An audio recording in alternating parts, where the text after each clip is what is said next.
जय श्री राम। श्री रामचरितमानस लंका कांड। इसमें आगे सबके वचन श्रवण सुनी, कहे प्रहस्त कर जोरी, नीति विरोधन करिय प्रभु, मंत्रिन मति अति थोरी। कानों से सबके वचन सुनकर रावण का पुत्र प्रहस्त हाथ जोड़कर कहने लगा, हे प्रभु, नीति के विरुद्ध कुछ भी नहीं करना चाहिए। मंत्रियों में बहुत ही थोड़ी बुद्धि है।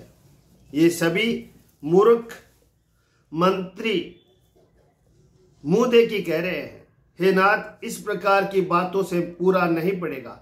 एक ही बंदर समुद्र लांग कर आया था, उसका चरित्र सब लोग अब भी मन ही मन गाया करते हैं।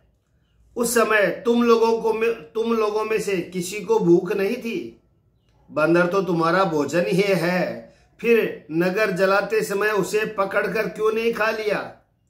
इन मंत्रियों ने आपको ऐसी सम्मति सुनाई है जो सुनने में अच्छी है, पर जिसमें आगे चलकर दुख पाना होगा। जिसने खेल ही खेल में समुद्र बांधा लिया और जो सेना सहित सुबेल पर्वत पर आ उतरा, हे भाई, कहो वह मनुष्य है जिसे कहते हो कि हम खा लेंगे? सब गाल फुला फुला कर पागलों की तरह वचन कह रहे हैं। हे तात, मेरे वचनों को बहुत आदर से बड़े गौर से सुनिए, मुझे मन में कायर न समझ लीजिएगा।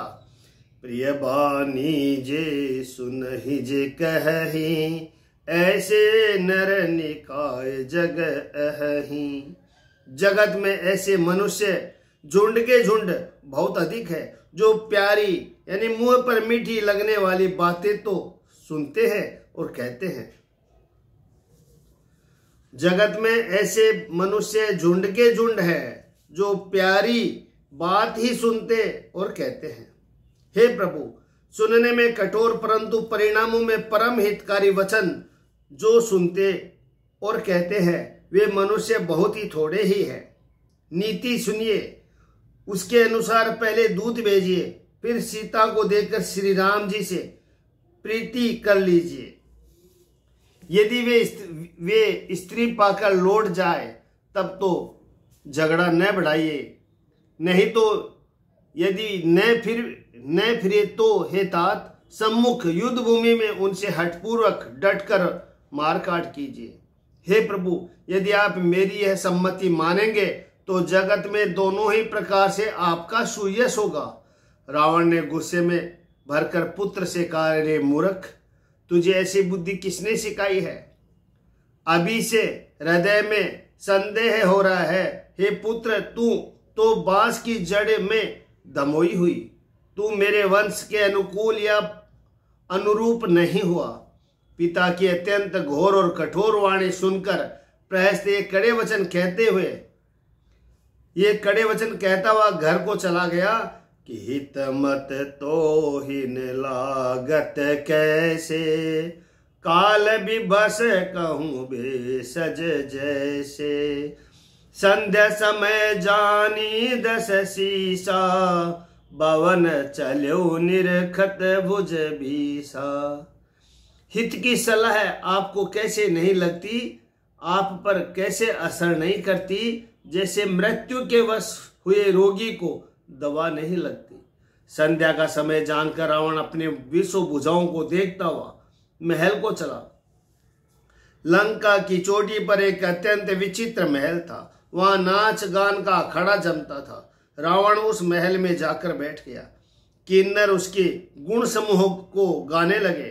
ताल, करताल, पखावज यानी मृदंग और वीणा बज रहे हैं। नृत्य में प्रवीण अप्सराएं नाच रही है।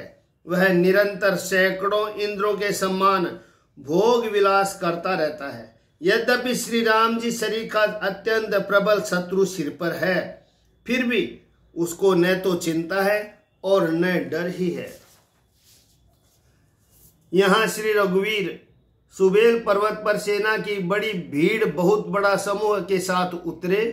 पर्वत का एक बहुत ऊंचा, परम रमणीय, समतल और विशेष रूप से उज्जवल शिखर देखकर वहां लक्ष्मण जी ने वृक्षों के कोमल पत्ते और सुंदर फूल अपने हाथों से सजाकर बिछा दिए। उस पर सुंदर और कोमल मृगछाला बिछा दी।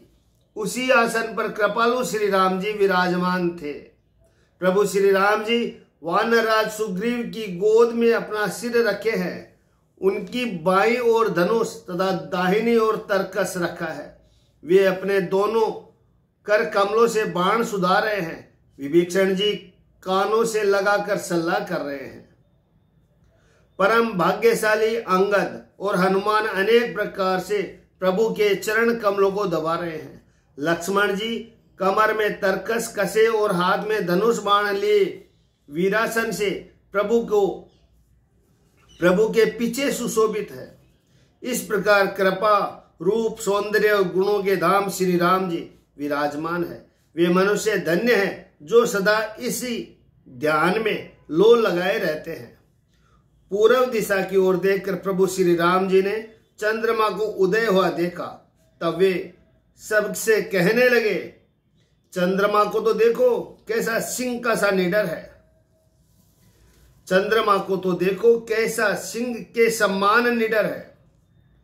पूर्व दिशा रूपी पर्वत की गुफा में रहने वाला अत्यंत प्रताप तेज और बल की राशि यही चंद्रमा रूपी सिंह अंधकार रूपी मत वाले हाथी के मस्तक को विदरण करके आकाश रूपी वन में निर्भय विचर रहा है।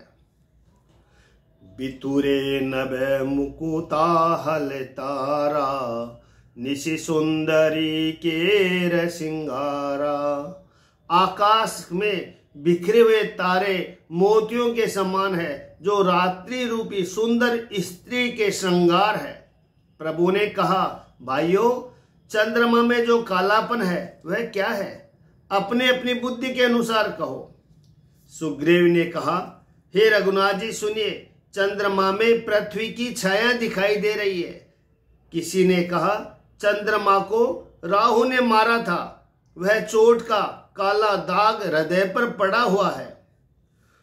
कोई कहता है, जब ब्रह्मा ने कामदेव की स्त्री रति का मुख बनाया तब उसने चंद्रमा का सारा भाग निकाल लिया, जिसमें रति का मुख तो परम सुंदर बन गया, परंतु चंद्रमा के हृदय में छेद हो गया। वही छेद चंद्रमा के हृदय में वर्तमान है, जिसकी राह से आकाश की काली छाया उसमें दिखाई पड़ती है। प्रभु श्री राम जी ने कहा, प्रभु कह गरल बंधु शशि केरा अति प्रिय निज उर दीन बसेरा। विष संजुत कर निकर पसारी जारत बिरह वांत नर नारी। प्रभु श्री राम जी ने कहा, विष चंद्रमा का बहुत प्यारा भाई है, इससे उसने विष को अपने हृदय में स्थान दे रखा है। विष युक्त अपने किरण समूह को फैलाकर वह वियोगी नर नारियों को जलाता रहता है। कह हनुमंत सुनु प्रभु शशि तुम्हार प्रिय दास। तव मूर्ति विदूर बसती सोई श्यामता आभास। हनुमान जी ने कहा, हे प्रभु सुनिए, चंद्रमा आपका प्रिय दास है। आपकी सुंदर श्याम मूर्ति चंद्रमा के हृदय में बसती है, वही श्यामता की झलक चंद्रमा में है। नवा प्रयाण सातवां विश्राम। पवन तनय के वचन सुनी बिहसे राम सुजान। दक्षिण दिशि अवलोकि प्रभु बोले कृपा निदान। पवन पुत्र हनुमान जी के वचन सुनकर सुजान श्री राम जी हंसे। फिर दक्षिण की ओर देखकर कृपा निदान प्रभु बोले कि हे विभीषण, दक्षिण दिशा की ओर देखो, बादल कैसा घुमड़ रहा है और बिजली चमक रही है। भयानक बादल मीठे मीठे हल्के हल्के स्वर से गरज रहा है, कहीं कठोर ओलों की वर्षा न हो। विभीषण जी ने कहा कि हे कृपालु सुनिए, यह न तो बिजली है न बादलों की घटा। लंका की चोटी पर एक महल है दशग्रीव रावण वहां नाचगान का अखड़ा देख रहा है। रावण ने सिर पर मेघडंबर, बादलों के डंबर जैसा विशाल और काला छत्र धारण कर रखा है। वही मानो बादलों की अत्यंत काली घटा है। मंदोदरी के कानों में जो कर्णफूल हिल रहे हैं, हे प्रभु, वही मानो बिजली चमक रही है। हे देवताओं के सम्राट, सुनिए, अनुपम ताल और मृदंग बज रहे हैं। वही मधुर गर्जन ध्वनि है। रावण का अभिमान समझकर प्रभु मुस्कुराए। उन्होंने धनुष चढ़ाकर उस पर बाण संघान किया और एक ही बाण रावण के छत्र, मुकुट और मंदोदरी के कर्णफूल काट गिराए। सबके देखते देखते वे जमीन पर आ पड़े, पर इसका भेद कारण किसी को नहीं जाना। ऐसा चमत्कार करके श्री राम जी का बाण वापस आकर फिर तरकस में जा घुसा। यह महान रस भंग, रंग में भंग देखकर रावण की सारी सभा भयभीत हो गई। न भूकंप हुआ, न बहुत जोर से हवा आंधी चली, न कोई अस्त्र शस्त्र ही नेत्रों से देखे। फिर ये छत्र, मुकुट और कर्णफूल कैसे कटकर गिर पड़े। सभी अपने अपने हृदय में सोच रहे हैं कि यह बड़ा भयंकर अपशकुन हुआ है। सभा को भयभीत देखकर रावण हंसकर युक्ति रचकर ये वचन कहे कि सिरों का गिरना भी जिसके लिए निरंतर शुभ होता रहा है, जिसके लिए मुकुट का गिरना अपशकुन कैसा। अपने अपने घर जाकर सो रहो, डरने की कोई बात नहीं है। तब सब लोग सिर नवाकर घर गए। जब से कर्णफूल पृथ्वी पर गिरा, तब से मंदोदरी के हृदय में सोच बस गया। नेत्रों में जल भरकर दोनों हाथ जोड़कर वह रावण से कहने लगी, हे प्राणनाथ, मेरी विनती सुनिए। हे प्रियतम, श्री राम से विरोध छोड़ दीजिए। उन्हें मनुष्य जानकर मन में हट न पकड़ रहिए। मेरे इन वचनों पर विश्वास कीजिए कि वे रघुकुल शिरोमणि श्री रामचंद्र जी विश्व रूप है। यह सारा विश्व उन्हीं का रूप है। वेद जिनके अंग अंग में लोकों की कल्पना करते हैं, पाताल जिन विश्व रूप भगवान का चरण है, ब्रह्मलोक सिर है, अन्य बीच के सब लोगों का विश्राम स्थिति जिनके अन्य भिन्न भिन्न अंगों पर है, समुद्र भयंकर काल जिनका भ्रकुटी संचालन मोहों को चलना है, सूर्य नेत्र है, बादलों का समूह है, बाल है,